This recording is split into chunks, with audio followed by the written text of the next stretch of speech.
Hey guys, Adam Lavelle here. I am decked out on my new Bare Knuckle Fighting Championship hat. As you can see here, I don't have the cowboy hat on. It is one of my favorite gimmicks to do online because while I didn't grow up a cowboy, I've absolutely respected the hell out of them. Now we're going to take a look at the show. I'm going to do something simple that any one of us can do here. You go to the website, BKFC.com, and check out the fight and click on the profiles. But we're going to do it together. Now I got the free fights up here. We're not going to do it on all of them because I don't want this video to last an hour. Okay? So we're not going to check them all out. We're going to mention them, but I'm not going to click on all of these guys' profiles. No offense to them. I'm sure most of all of them are great. But in lieu of time, let's just move a little quickly.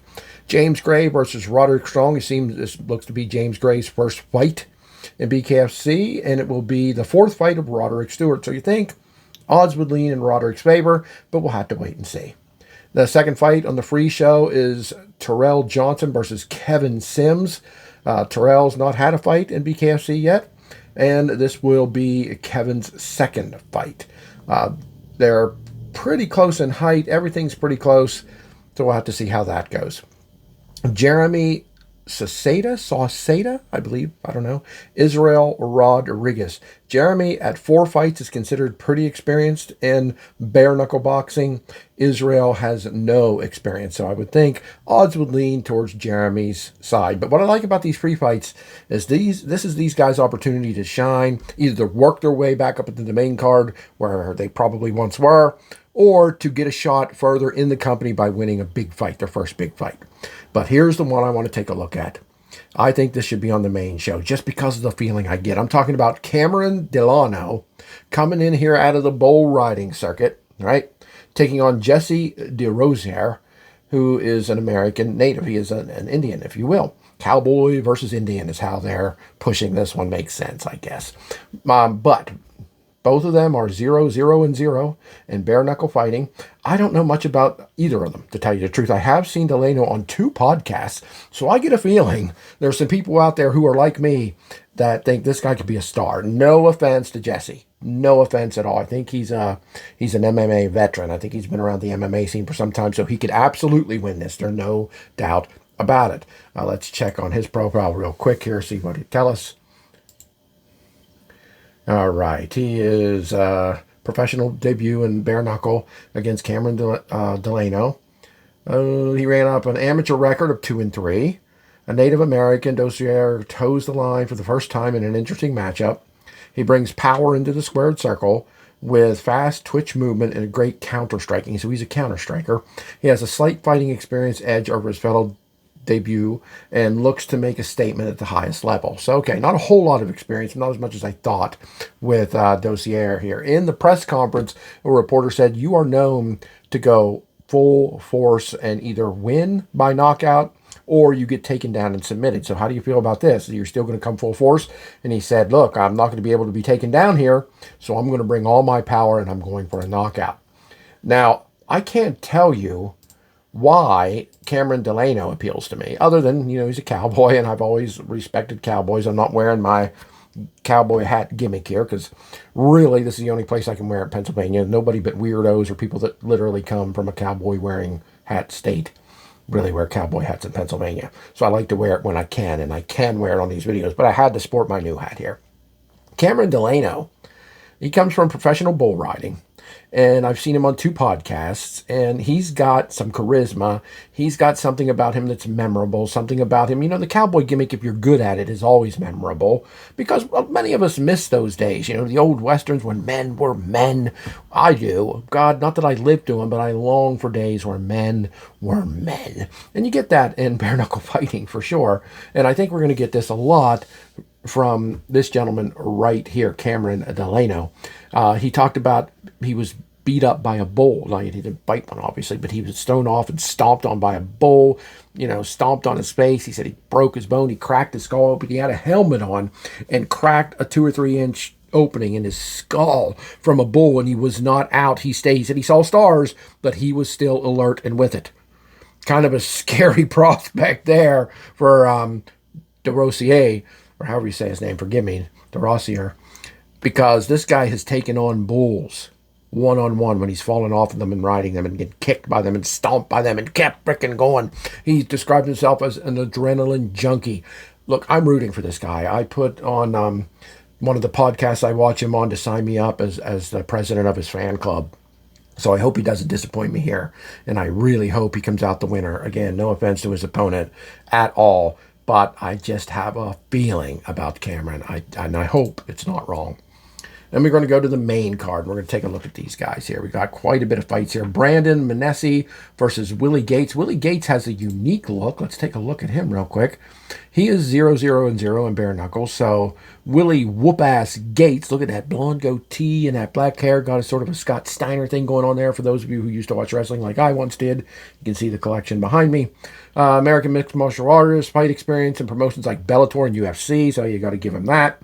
Record in 12-13, so just a little under 500. They're not going to keep you around the major leagues if you can't stay above 500, and that's no offense to him.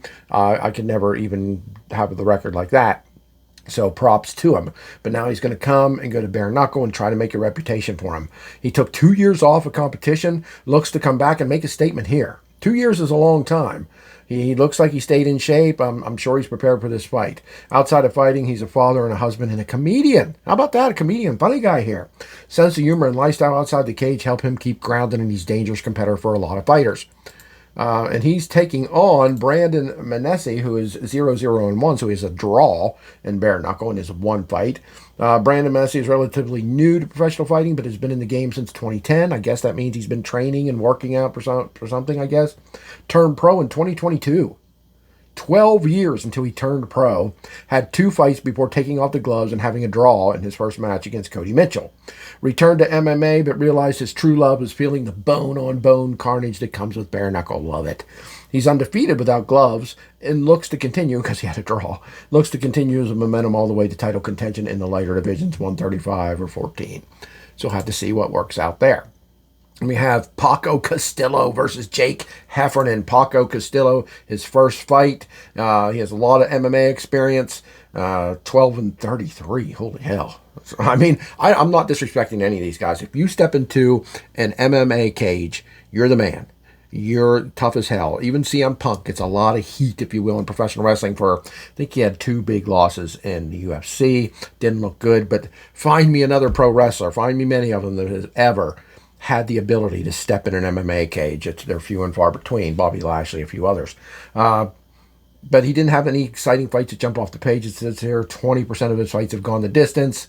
So that means he's been knocked out a lot of times. He's been taken out or subbed if he's 12-33. And against fellow mixed martial artist Jake Heffernan, who we're going to take a look at now. Let's see what they say about Jake Heffernan. It's also his first bare knuckle fight. Mixed martial arts, he was 9-4. Much better record. Much better record for old Jake Heffernan here. He's from Houston, and he fought in promotions like Fury FC and LFA. Before turning pro, Heffernan won the Cage Combat Amateur title in 2015. It's been 10 years, but that's still an impressive feat. Throughout his career, Heffernan has become known as the most technical fighter, so that means he's a defensive fighter. That's my guess. If he's known as technical, he's rarely ever outmatched, so he's smart. With over half of his wins coming by decision, the primary grappler keeps fights close and always puts on a show, it says. So maybe not. Maybe he's not a defensive fighter. Said he likes to fight in close and always puts on a show. So, hey, Jake Heffernan, I'm ready for the show, baby. I love fighters that put on a show, even if they lose. If you get in there and do your best and try to make it fun and entertaining, you're cool with me. Darren Whitney here. A lot of first-time fighters here. His first fight in American mixed martial artist, with most of his fights in Fury FC. All of his finishes wins have come by submission, and half his total wins by decision. So he's a grappler. Okay, so here he's just going to have to box. He definitely looks powerful, definitely looks scary, but there ain't going to be no taking down and winning that way here. He enters the squared circle with a 6-6 record. Small skid in his last 4 fights, meaning he lost his last 4 fights in a row. Here's your chance, man. I don't care what you've done in MMA. You take the gloves off, you're awesome. You're amazing. You're a tough badass.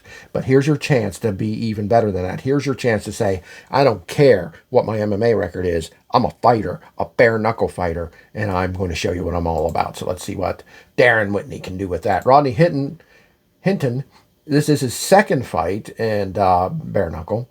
And an old Prospect Series event was not shown on the air, so he got that win off air. And it says that's a shame for anyone who loves round one knockout. So he had a round one knockout in his first win and it wasn't aired. What a shame. That's exactly what the power puncher did while he was needing to impress more than ever against fellow debut guy Jonathan Davis. He'll be formally introduced to BKFC fans around the world on May 2nd in Clearwater, Florida, when he fights another newcomer, Ben Jacobson. So to see what old Rodney Hinton can do, since his first round knockout fight was never showed on the air. Then we got Anthony Garrett coming up here against Hayes Wilson. Anthony Garrett, 2-0 in bare knuckle. That's impressive. That's impressive to get two fights in a row, man. It is tough to win in bare knuckle, especially any kind of streaky. I mean, the best of the best in this company is like 6-0, 7-0, which is mind-blowingly good. But that's the best of the best. So 2-0 is considered pretty damn good. He's a mixed martial artist and boxer, Muay Thai fight and kickboxer. A lot of skills on this guy. On August 16, 2024, he will be added to the bare knuckle fighting to his combat sports resume. Garrett's been fighting professionally since 2016, has begun an amateur in 2012, and most of his fights have taken place in the Missouri regional area, and he's traveled outside that region occasionally. He has a head trainer for Title Boxing Club. That's cool. You're a head trainer in a gym. That's a good on your resume. Garrett is also a father with lots of pride in his family and truly a proud American. So that's nice to hear. He is 2-0. I would think he'd had the advantage here, but you never know. Hayes Wilson looks like a badass. J.C. Corazon de Leon, maybe? Foreign names, sometimes, guys, I don't know exactly how to pronounce them. You have to forgive this old 55-year-old Central Pennsylvania guy. But he is 1-0, middleweight division, of course. Fights out of Texas. He's going to be in his home state. That's always an advantage. And dipped his toes in the combat sports world through mixed martial arts. He began as an amateur in 2018, turned pro in 2020, going 1-0. 1-0. In bare knuckle fighting and 1-0 in MMA, so not tons of experience, but that's an impressive record. And we'll have to see how he does here. That's J.C. Corazon de Leon, and hopefully I'm pronouncing that right. He fights Ruben War, who is 2-1-0, very experienced, 3 fights. He got the big, massive neck tattoo. Not my thing, obviously. I don't know what they're about. Don't hold it against anybody, but I see it a lot, so I don't know what the big thrill is of getting a giant tattoo around your neck. Again, I don't mean to choke. That's just what made me think of somebody joking. I don't mean to joke or make fun of anybody. It's your life. You do what you want. But they stand out to me, and I'm always asking myself, why would you want that? Just curious. Ruben is an American mixed martial artist. Been trying his hand in more striking-focused competition like kickboxing and now bare-knuckle boxing. Began his career in wrestling, so he's a wrestler from the start, and then got into bare-knuckle fighting, held a 12-12-0 professional record as he debuted in Albuquerque, New Mexico, against Lorenzo Coca on March 19, 2024. Boy, this is a big write-up for old Ruben here. War is another one of those technical strikers. What an awesome name to have as a bare-knuckle fighter. War. Ruben War coming in. Overthrowing out power. 70% of both of his wins and losses come by decision. So most of the time he wins, when he gets his wins, his 12 wins, most of them were decision. And he's very resilient. Slept in his car and gym early in his training days. Hey, I know a lot of guys in athletics and pro sports now, MMA, professional wrestling, even though, that's not real. We know that, right? But who slept in cars and on the street and in friends' houses until they made it. So he's very resilient in the ring and in his personal life having to be. So Ruben War versus J.C. Corazon de Leon should be good stuff.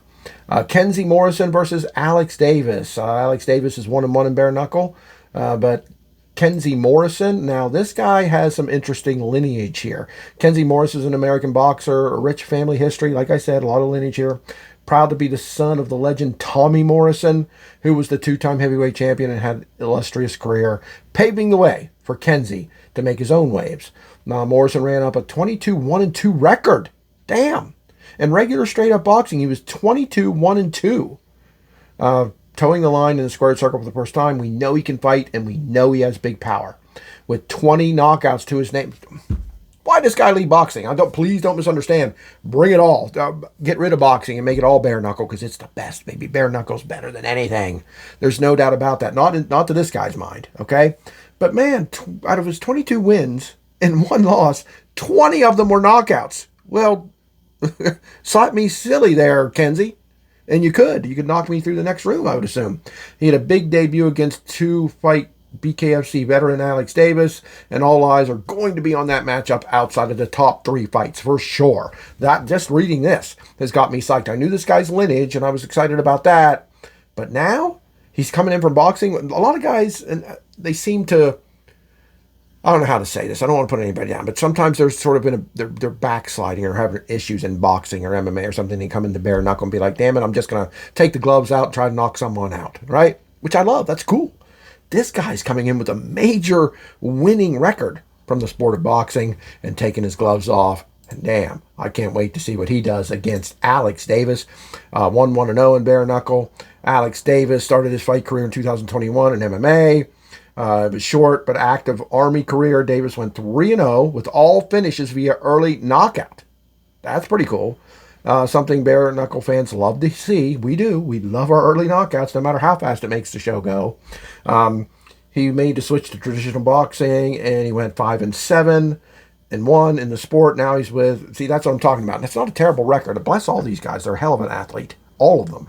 But 5-7, find yourself. Ooh, 2 under 500 record. Let me try this bare knuckle shit and just go in there and just fight like a dog and go for it. That's what I'm used to seeing, unlike his opponent here.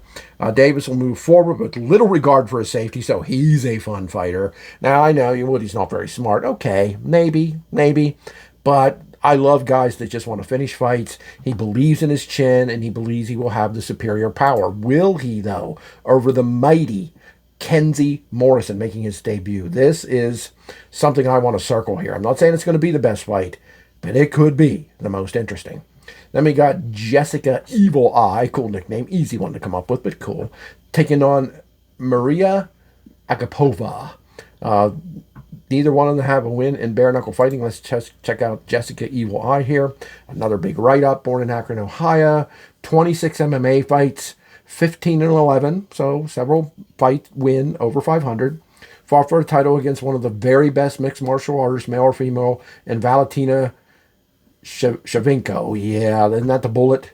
I think that's what she calls herself. She's damn good. Finished the round but was finished in round 2 with a head kick. Look, if you're facing Valentina, you're most likely going to get your head kicked in. But give it to her for working herself up to that. She became the Ring of Combat champion in 2011. I'm not sure what that is. Her hands have always been one of the sharpest weapons, so now she's coming to bare knuckle fighting because her hands are her best weapon. She credits her drive in professional fighting to an incident that occurred to her and her father when she was 6 years old. The two were hit by a drunk driver, and the accident caused her to be bedridden for 6 months. Damn. With a broken back. She's also a victim of child abuse and has a passion for bringing awareness to the issue. So God bless her. For 20 years, my wife and I were house parents at numerous child care facilities across the country. Loved that job. Love my new job as well. I'm in the safety department of a major company that I'm proud to work for. But I loved my career as a house parent, so I can respect what old Jessie Evil Eye is about, wanting to advocate for children who have been abused. I did that for many, many years in my life. So I'm going to like this woman right away. And broken back, nursed it for 6 months in bed, and that has inspired her to do what she does. That is pretty awesome. How can you not root for her? Let's take a look at what Maria Abakova is all about. Maria is I'm not going to be able to pronounce that, Kashkani mixed martial artist fighting out of Coconut Creek, Florida. Again, sorry for the pronunciations. She competed in UFC for 5 years, 2020 to 2025. Became known as a well-rounded mixed martial artist with fast striking, solid offense. She was discovered by the UFC during her 2-fight career in Invicta. Invicta is an all-women fighting organization, which is pretty cool. I've watched that a lot. I don't have the UFC network right now, but I used to. She dominated both of her opponents in round 1 there. She went on to try her hand at traditional boxing. When the two went to a draw, so it'll be interesting to see how she will face when she can be assumed as the highest level of competition. So she's very high level of competition, very skilled, very experienced against Ai and Agapova. She's facing Ai. This is going to be fun. Someone in the press conference said, do you think this is the sleeper match? And I responded, I think it's very likely. I think it's very likely we're going to go out there and steal the show. So I can't wait to see Jessica Ai versus Maria Agapova. But man, now we're into the final two matches, the final two fights. And this is some great shit here. I try not to curse a lot on here, but sometimes excitement gets the best of me. We're going to see the return of the mighty MMA legend, Andrei Arlovsky, the Russian, the Orthodox Christian. He's a mean son of a bitch, but he doesn't really come at you. You can just see it in his spirit. He's a mean fighter. You know, as a religious man, I don't want to call him a mean person, but as a fighter, he's just mean. He's a bear. He's ugh. And he's taking on Josh Copeland, just the opposite attitude. Just this friendly teddy bear, they call him. Hell of a fighter. I mean, look at him. He's a big dude. We don't really have to click much on Arlovsky. We already know about him. They did give him a big write-up, but he became the M1 Global Euro Champion in 2000, went on to become the UFC Champion in 2005. I was watching UFC a lot back then. He came to bare knuckle fighting, squared circle, with a storied career that should be highly regarded. Yeah, I'm not going to read this whole profile. If you don't know who Andrei Arlovsky is, go read this, sit down, watch some old videos. This guy was a dominant UFC fighter for some time that I really enjoyed watching. Now he's in bare knuckle. I know someone's going to bring up his age. I don't care. The age ain't going to be a factor for this guy. Josh Copeland here. He's 2-1, which is good. He's a very tough guy. He's a late notice replacement against the current champion, Ben Rothwell, where he put on an all-time performance. So he came in as a late replacement there, lost, but did extremely well. Before making his debut against Levi Costa, Copeland fought mixed martial arts, earning an 18-7-1 record. That's pretty good. 18-7-1 in MMA. He has power. He has a strong chin. He's a technical striker. So Arlovsky's not just going to waltz in here and win this, I don't think. I mean, sure, anybody could win with a first punch knockout or early just by getting the right shots in. Anybody. But if they both fight to their capabilities, this is going to be a blast to watch. The gentle giant, the teddy bear here, Josh Copeland against the pit bull, against the bear. That's my nickname. Andrei Arlovsky is worthy of being the co-main event of the night. And boy, I can't wait for that one. Just like I can't wait for the main event. Tony Soto versus Ben Bonner. You had to see these two at the press conference. They put on a show, which is something you're supposed to do. Something I feel Arlovsky could have done a little better at, but he tries to be the serious, no-nonsense guy. But sometimes I think, love Arlovsky, but sometimes I think he needs to step up his showmanship like Tony Soto and Ben Bonner did. Ben Bonner stepping in here as a replacement, but he's 3-1, which is very impressive. Very impressive. And this match is for the interim light heavyweight or the lightweight championship of the world. I mean, that is pretty damn important, pretty damn impressive. This was supposed to be a rematch of possibly the best ever bare knuckle fighting championship fight that saw Tony Soto take on Franco Tanalia in a 5-round masterpiece where they both fought their heart out and gave it all when were bloodied and bruised and battered and the fans were going wild, and Tanalia won the championship. He couldn't get his visa straightened out and ready to go to get over to Texas for this fight. He was stripped of the title, and he will get a shot at it again, but for now this is for the interim title. Tony Soto versus Ben Bonner. Ben Bonner, 3-1. Like I said, he accepted this last minute. He's exclusively a bare-knuckle fighter, cut his teeth in the sport back in 2023. He's baptized by fire, having gone straight to the highest level organization in the game, facing talented competition from the start. So this guy is beaten, battered, and bruised with a 3-1 record. He did not start anywhere else. He wasn't an MMA guy. He wasn't a boxer. He came straight to bare-knuckle and went 3-1 against the best competition. His confidence, he thinks his confidence is unmatched. If you saw the press conference, you would have seen that. He got right in the face. He made huge, bold comments and says he's ready to go. He's ready to become the new champion. His work ethic comes from his upbringing, from blue-collar companies where he worked, partnership with them for some sponsorships and upcoming bouts. He also enjoys getting outside and taking relaxing hikes. But this guy is a very confident sucker, and he showed up in just a pair of shorts and a medal that you win for winning a fight, just a non-title fight. In bare knuckle, he had one of those medals on around his chest, around his neck, and mirror aviator sunglasses on. Tony Soto is definitely one of the best fighters in the world. He is 6-1. The only match he lost was that championship match against Tanalia. And it was a hell of a bout that could have gone either way. But Tony was knocked down once in 5 rounds. He got back up and kept fighting, but I'm pretty sure that knockdown cost him the fight, and he is ready to get that title. He wanted Tanelia, who cannot make it, unfortunately, and was stripped of the title, so he wants his title, and whoever wins this match gets two things. They get the interim lightweight title, and they get entered into a 145-pound four-person tournament. And where I don't know if they're putting another title, 145-pound title, on them, so they'll hold two titles if he would win this, or whoever wins this bout would win it. I'm not sure exactly how it works. Someone maybe come on in here and help and correct me and lead me in the right direction. But folks, this show is going to be amazing. I guarantee it. I mean, it's just the bottom line is all bare knuckle bouts are amazing. Bare Knuckle Fighting Championship leads the way. This is number 76 from Texas in the Dickies Arena in Fort Worth. And it starts 7 p.m. Eastern Time for the free fights, 8 p.m. for the paid fights. And you got to have a membership in DAZN, DAZN, they call it DAZN. Sort of annoys me, sort of frustrates me. I already paid the $8 a month to be part of the Bare Knuckle Fighting Championship Network. Now, if I wanted to see the fights that they have exclusively on DAZN, DAZN, I had to join them for $20 damn a month, which I think is kind of ridiculous. But I love this sport. I love this company, so I paid it. I'm paying $28 a month to follow this company, every show, every card, no matter what, because it's worth it. But I wasn't happy about it. But ultimately, I'm telling you, in my opinion, it's worth it. And you'll see that on this fight coming up the day after tomorrow, because I record this here on Thursday night. This is Saturday night. Again, Dickies Arena, Fort Worth, Texas.